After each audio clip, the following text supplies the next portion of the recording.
December 1944. Ardennes Forest, Belgium.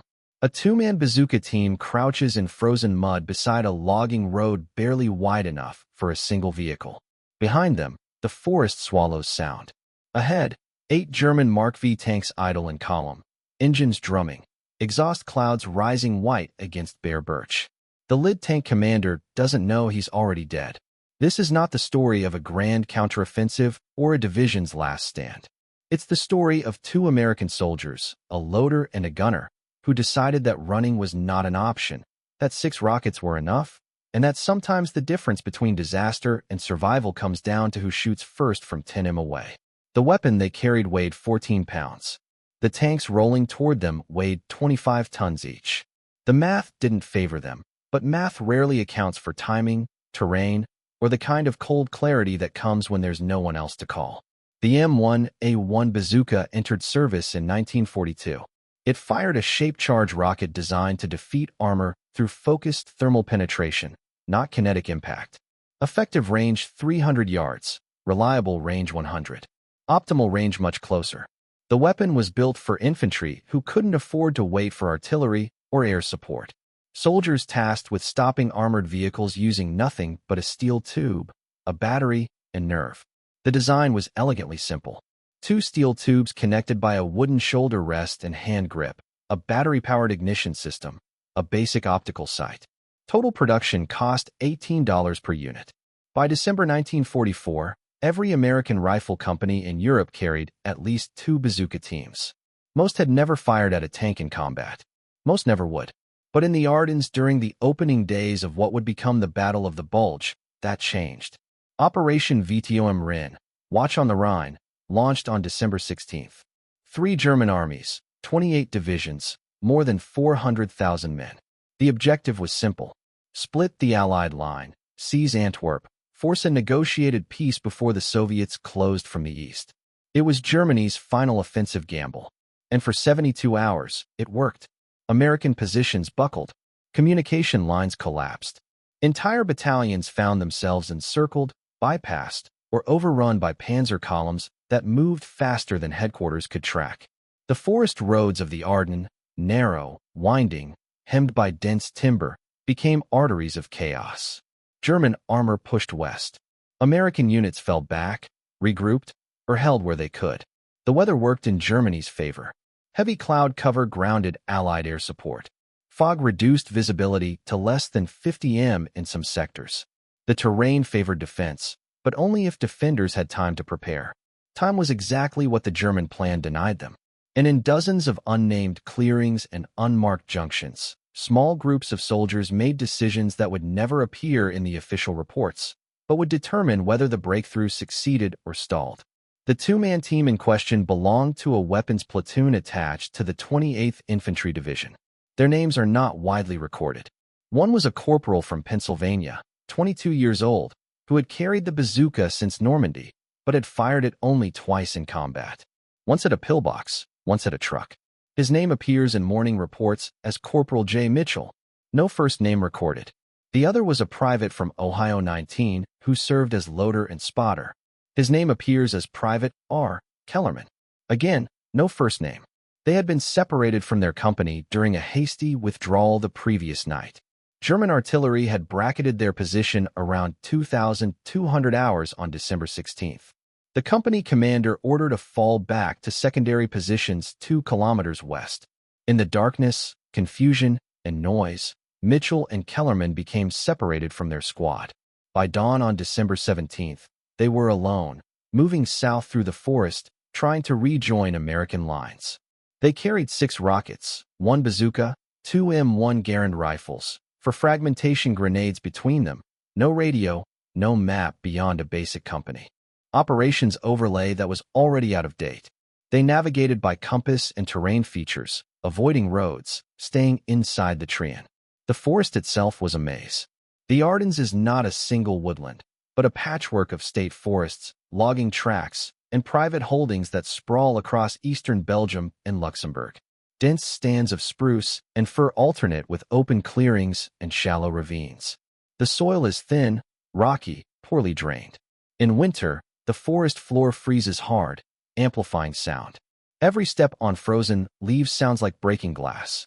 Every cough carries 200 m. Mitchell and Kellerman moved slowly, pausing every 50 meters to listen. They heard gunfire in the distance, sporadic rifle shots, the thump of mortars, the occasional long rattle of a machine gun. But they couldn't determine direction or distance. Sound in the forest plays tricks. A firefight 3 kilometers away can sound like it's happening in the next clearing. They kept moving south, hoping to intersect the main highway that ran east-west through the sector. American forces were supposed to be dug in along that highway. Supposed to be. By mid-morning on December 17th, nothing was where it was supposed to be. The forest road appeared suddenly, cutting east to west through a corridor of birch and fir. The ground was frozen hard. Snow lay in patches not yet deep enough to muffle sound. The two soldiers stopped at the tree inn, crouched, listened. From the east, engine noise. Not one engine, many. The growl of diesel, the clank of treads on frozen earth, the metallic squeal of bogie wheels under load. The sound was unmistakable to anyone who had spent time near armor. German diesel engines ran at a lower RPM than American gasoline engines. The exhaust note was deeper, more guttural. The private looked at the corporal. The corporal looked at the road. It was perhaps 4 m wide, bordered by drainage ditches and dense undergrowth. Logging roads in the Ardennes were built for peacetime timber extraction, not military traffic. They connected sawmills to forest tracks following contour lines to minimize grading. Most were unpaved, maintained only sporadically, no room to maneuver, no space for a column to deploy laterally. If armor came down that road, it would come in single file, slow, vulnerable to close-range flanking. The corporal made the decision in less than 5 seconds. They would not run. They would wait. Ambush doctrine for bazooka teams was clear. Engage from the flank. Target the side or rear armor. Fire from maximum effective range. Then displace immediately. Never engage head-on. Never fire from close range unless absolutely necessary. Never remain in position after the first shot. The reasoning was simple. Bazooka backblast created a massive dust and smoke signature visible from hundreds of meters. Any competent enemy would immediately suppress the firing position with machine gun fire, high explosive rounds, or infantry assault. Staying in place after firing with suicide, the manual recommended 3-man teams: gunner, loader, and security. The security man covered withdrawal while the gunner and loader displaced. Mitchell and Kellerman had no security man. They had each other, 6 rockets, and a stretch of road that was about to become a kill zone. Whether they liked it or not, the corporal ignored doctrine. He positioned himself 3 m from the road, angled slightly forward so that the first tank in the column would pass within 10 m of his firing position. At that range, the bazooka's shaped charge could penetrate even the frontal armor of a Mark V. At that range, there was no such thing as a miss. At that range, the crew inside wouldn't have time to react. The private crouched behind him. Rockets laid out on a poncho. Primers checked. Each rocket weighed 3.4 pounds. The warhead contained 1.5 pounds of penalite explosive. On detonation, the shaped charge focused thermal energy into a jet of molten copper traveling at 7,000 meters per second. That jet could penetrate 80 millimeters of rolled homogeneous armor. The Mark V side armor was 30 millimeters. The turret ring, where turret met hull, was even thinner. The private had loaded and unloaded these rockets dozens of times in training. He could do it blindfolded. He could do it under fire. He was about to prove it. They did not speak. The engine noise grew louder. The lead tank emerged from the tree-in at 0847 hours. Mark VF H 25 tons, 80 millimeters frontal armor, 75 millimeters main gun. Maximum speed on road 40 kilometers per hour. Actual speed on the narrow forest track less than 15. It moved cautiously, turret traversing left and right. Commander visible in the open hatch scanning the trees. The commander wore a black Panzer uniform, a field cap, binoculars hanging around his neck. He looked tired. Everyone looked tired by December 1944. Behind the lead tank, 7 more Mark V variants, 2 with side skirts still attached, 5 without. One tank near the rear of the column had spare track links welded across the glasses as improvised armor. The column stretched over 200 m, compressed by terrain, unable to spread out or reverse quickly. Standard German march formation called for 50 m intervals between vehicles. On this road, the interval was less than 25, too close. But the commanders had no choice.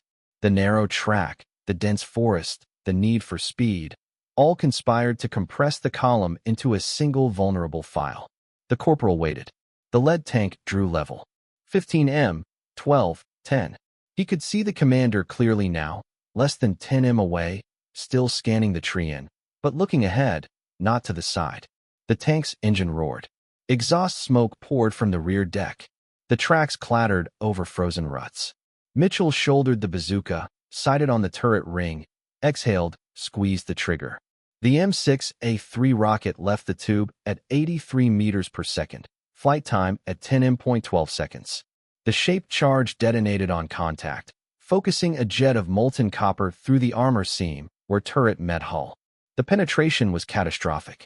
The copper jet, now plasma, expanded inside the crew compartment at hypersonic velocity. It struck stored 75mm rounds in the ready rack below the turret. The rounds cooked off within 2 seconds.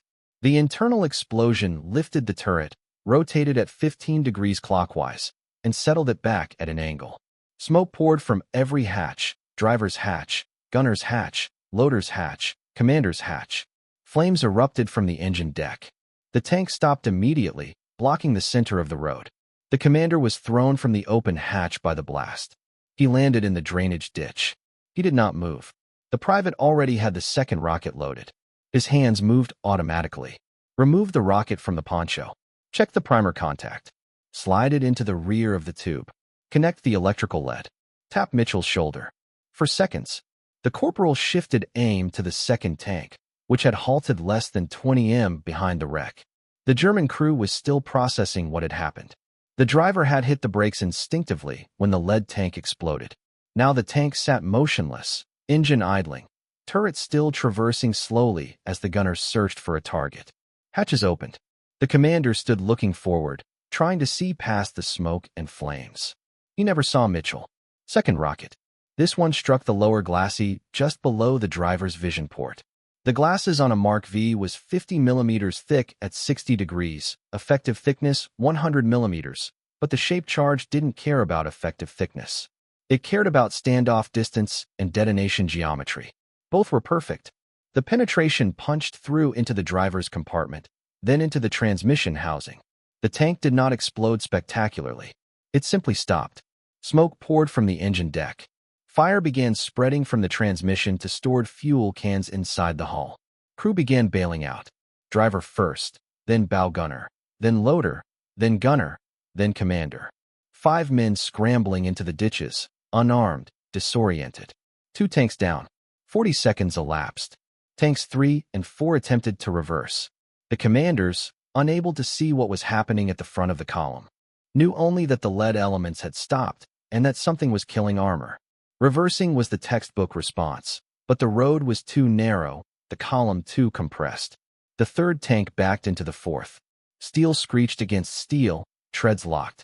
The third tank's driver tried to pull forward, then reverse again, attempting to angle away, but there was nowhere to go. The drainage ditches were too deep, the forest too dense. Both tanks were now stationary, engines roaring, crews shouting over the intercom. Both crews dismounted, taking cover in the drainage ditches, rifles in hand, looking for the source of the attack. They saw smoke. They saw burning tanks. They did not see Mitchell and Kellerman, who were partially concealed by undergrowth and positioned low below the sight line of anyone standing on the road. The corporal fired a third rocket at the third tank. He aimed for the turret. The rocket went high, missing by 2 feet, detonating against a tree trunk 30 m beyond. The explosion showered the road with splinters and bark. Several German crewmen dove flat. Kellerman already had the fourth rocket loaded. Mitchell adjusted aim, lowering the tube, targeting the rear of tank number 4. Fourth rocket. This one struck the engine compartment dead center. German tanks stored fuel cans on the rear deck, an operational necessity that created a catastrophic vulnerability. The rocket penetrated the engine armor, detonated inside the compartment, and ignited stored fuel. Fire spread quickly. Within seconds, flames engulfed the entire rear of the tank. Ammunition inside began cooking off in sporadic bursts. Small caliber machine gun rounds first, then the high explosive 75mm rounds. Each cook-off sounded like a muffled thump, followed by a flash of light from the open hatches. Tanks 5 through 8 had stopped out of visual range, still obscured by the terrain and the curve of the road. Their commanders could hear the explosions, see the smoke, but could not determine the size or position of the attacking force. Radio traffic was frantic. The lead tank's radio had gone dead immediately after the first hit. The second tank's commander had managed to transmit under attack before bailing out. The third and fourth tanks reported bazooka fire from the left flank, but could not provide coordinates or account of enemy positions. To the commanders of tanks 5 through 8, the situation was ambiguous. Was this a company strength ambush? A platoon? A single team? Were there mines on the road? Was there infantry in the woods? Were there more anti-tank guns positioned further along? Standard German doctrine called for infantry to dismount and advance, clearing the flanks before armor moved forward. But this column had no infantry. It was a pure armor spearhead, part of the 2nd Panzer Division's reconnaissance group, operating ahead of the main assault line, tasked with seizing crossroads and bridges before American reinforcements could arrive. Speed was the priority. Infantry support would follow later once the breakthrough had been achieved. The lack of infantry support was a calculated risk. Acceptable when the plan worked, fatal when it didn't. Now, stranded on a forest road with 4 tanks disabled and no way to see what was ahead, the remaining commanders faced an impossible choice. Push forward into unknown fire or withdraw and report failure. The corporal and private did not wait to see the outcome. They had 2 rockets remaining. The road was blocked by burning vehicles. The column was stalled. Mission accomplished. Mitchell gestured to Kellerman. Time to move. They displaced 15 deeper into the forest, moving south, keeping the burning tanks between themselves and any pursuit. Behind them, German tank commanders radioed for support. They called for engineers to clear the road. They requested air reconnaissance. They asked for artillery to saturate the forest on both sides of the road. None of it would arrive in time. The weather was too poor for air support. Artillery was committed to the main assault sectors. Engineers were miles behind, still pushing forward with the second wave. The column was on its own. At 0920 hours, the commander of the 5th tank made the decision to withdraw. He reported to division headquarters that the route was blocked, that at least 4 tanks had been destroyed, and that advancing without infantry support would result in further losses. Division headquarters, already struggling to coordinate attacks across a 100-kilometers front, approved the withdrawal. The 4 surviving tanks reversed down the forest road, a laborious process that took 30 minutes. At the junction where the forest road met a secondary highway, they waited for the rest of the division to catch up. By noon, American artillery observers, forward elements from the 7th Armored Division, which had been rushed south from the Netherlands, had spotted the stalled column and called in fire. The first rounds landed at 1,215 hours. 155mm high explosive shells firing for effect. For 100 hours, 2 more German tanks were abandoned, damaged by shell fire, and immobilized. The remaining crews withdrew east on foot. The reconnaissance spearhead of the 2nd Panzer Division had been neutralized without ever reaching its objective. The engagement lasted less than 4 minutes. 2 men, 6 rockets. For confirmed kills, 2 mission kills, 2 withdrawals, an entire armored spearhead stopped cold on a nameless logging road in the Ardennes forest. The tactical mathematics were brutal. 8 tanks represented roughly 1/16 of a panzer battalion's strength. Their loss combined with the time lost clearing the road and rerouting the advance delayed the entire division by more than 6 hours. In offensive operations, time is measured in minutes. 6 hours might as well be 6 days.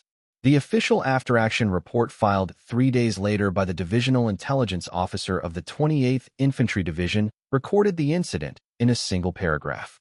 It noted that an enemy armored column had been engaged and neutralized by forward elements near grid reference 6284. No names, no details, no commendations recommended. The corporal and private rejoined their company on December 19th after 2 days of moving through German-occupied territory, avoiding patrols and navigating by dead reckoning. They were reassigned to another weapons platoon. The corporal received no decoration for the engagement. The private received none either. There was no ceremony, no interview, no photographer from Stars and Stripes. By January, both were fighting in the Hürtgen forest. By March, the war had moved into Germany. By May, it was over. But the engagement itself, brief, anonymous, tactically insignificant in isolation, was replicated across the Ardennes during the first week of the German offensive. Small American units cut off and outnumbered held key roads and junctions using nothing but bazookas, mines, and determination. They delayed panzer columns long enough for reinforcements to arrive. They forced German commanders to waste hours clearing obstacles, calling for air support that never came, routing through secondary roads that were even narrower and more vulnerable. They turned what should have been a fluid breakthrough into a grinding, costly advance. The German timetable called for the Meuse River to be reached by December 19th. It was not reached until December 24th, and even then only by reconnaissance elements that were quickly pushed back. The offensive stalled not because of any single grand counterstroke, but because of cumulative friction, hundreds of small delays, ambushes, and engagements that added up to something the German planners had not anticipated. American junior officers and enlisted soldiers refusing to collapse on schedule. The bazooka itself was not a war-winning weapon. Its armor penetration was marginal against heavier German tanks like the Panther or Tiger. Against a Panther's frontal armor, 100 mm at 55 degrees, the bazooka was essentially useless beyond point-blank range. Against a Tiger's side armor 80 mm vertical, it could penetrate, but only at close range and only if the shot was perfectly placed. Its accuracy beyond 100 m was poor, limited by the rocket's ballistic trajectory and the crude optical sight. Its backblast signature, a 15 m cone of dust, smoke, and flame, made it easy to locate and suppress. Crews who fired from enclosed spaces without proper ventilation risked serious injury from overpressure. But in closed terrain, forests, villages, urban rubble, it gave infantry the ability to destroy armor without waiting for tanks or air support. It changed the calculus of armored warfare in a fundamental way. A single infantryman properly positioned could disable a vehicle worth 50 times his equipment cost and 100 times his training investment. This forced armored units to operate more cautiously to move with infantry support to avoid narrow defile, where a single bazooka team could block an entire column. It did not stop German armor, but it slowed it. And in December 1944 in the Ardennes, slowing the German advance by even a few hours was the difference between breakthrough and containment. After the war, analysts from the U.S. Army Ordnance Department studied the effectiveness of infantry anti-tank weapons during the Bulge. They reviewed after-action reports from 37 divisions. They interviewed surviving crew members from American bazooka teams and captured German tank commanders. They examined destroyed vehicles and salvage yards across Belgium and Luxembourg. Their findings, published in a classified technical memorandum in 1946, were unambiguous. Bazookas accounted for more German armor losses during the first week of the offensive than American tanks, tank destroyers, or airstrikes combined. Not because the weapon was superior in any technical sense, but because it was present, carried by soldiers who were already in position when the attack began. Soldiers who did not need to wait for mechanized units to arrive. Soldiers who could engage immediately and at ranges where German armor was most vulnerable. The memo noted that German tank commanders during the Ardennes offensive reported high anxiety when operating in forested terrain without infantry support, specifically citing the threat of American bazooka teams. Several commanders reported refusing to advance down narrow roads unless infantry had cleared at least 200 m on both flanks. This caution added hours to march times, compounding delays throughout the offensive. The bazooka teams did not win the Battle of the Bulge. Armored divisions, artillery, air power, all played larger roles, but the bazooka teams bought time. And time in that frozen December was the only resource that mattered more than ammunition or fuel. Decades later, in 1989, a military historian named Dr. Harold Winters, researching small unit actions in the Ardennes for a book on terrain and tactics, came across grid reference 6284 in a divisional log. The entry was brief, noting only that enemy armor had been engaged and neutralized. Winters, meticulous by nature, cross, referenced the grid with German records captured after the war and archived at the National Archives.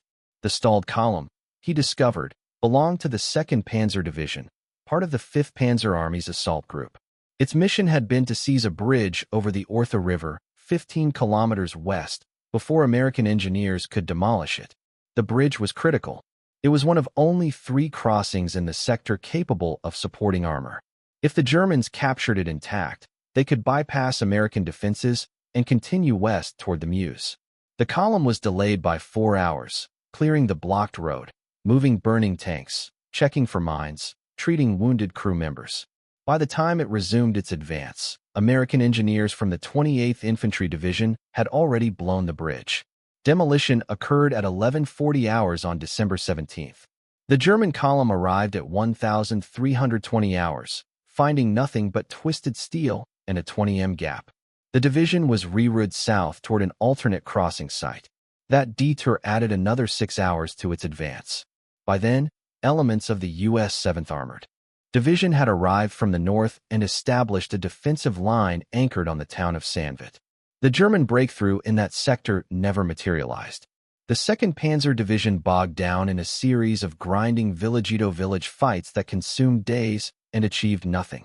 By December 22nd, the division had exhausted its fuel and was stranded west of Bastonia, unable to advance or withdraw. Allied air power, finally released after the weather cleared, destroyed most of the remaining vehicles. Winters documented all of this in a chapter titled Friction and Delay, the role of minor actions in shaping major battles. He noted the engagement at grid reference 6284 in a footnote. He did not have the names of the 2 soldiers. He did not know what happened to them after the war. He knew only that they had been there, that they had made a choice, and that the choice had mattered in ways they could never have known at the time. War is not decided by grand strategies alone. It is decided in 10 m increments by soldiers who do not appear in the headline summaries, who make decisions in seconds that cascade into hours and days. The corporal and private who stopped 8 tanks on a forest road did not change the course of the war. They did not capture a capital or sink a battleship. Their engagement will never be taught at staff colleges or memorialized in bronze. But they changed the course of that day for that division on that road. And in a battle where every hour mattered, where every delay compounded, where the difference between breakthrough and stalemate came down to whether reinforcements arrived in time or too late. That was enough. More than enough. It was everything. The bazooka that Mitchell carried is likely in a museum now or rusting in a warehouse or melted down decades ago for scrap. The road they defended is still there. It was paved in the 1960s, widened in the 1980s. It carries logging trucks and tourist traffic and local farmers. There is no monument, no marker, no plaque explaining what happened there on the morning of December 17, 1944. The names are lost to time and bureaucratic indifference. Corporal J. Mitchell, Private R. Kellerman, first names unknown, fates unknown. Whether they survived the war, whether they returned home, whether they ever spoke of what they did, none of it is recorded. But the principle endures. Sometimes the most important battles are fought by the smallest units in places no one remembers, by soldiers who never expected to be heroes and never claimed to be. They simply decided that the line was there and that it would hold. And it did.